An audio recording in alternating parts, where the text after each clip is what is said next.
ചില്ലയിൽ കുളിരിടും മഞ്ഞിൻ്റെ പൂവിതൾ തുള്ളികൾ പെയ്തതാവാം.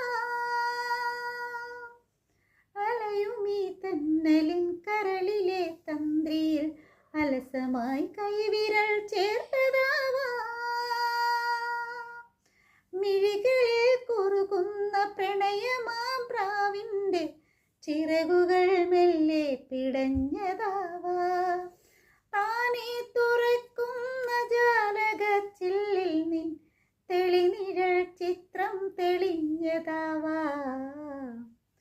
പിന്നെയും പിന്നെയും ആരോക്കിനാവിൻ്റെ പടി കടന്നെത്തുന്ന പദനിസ്വനം.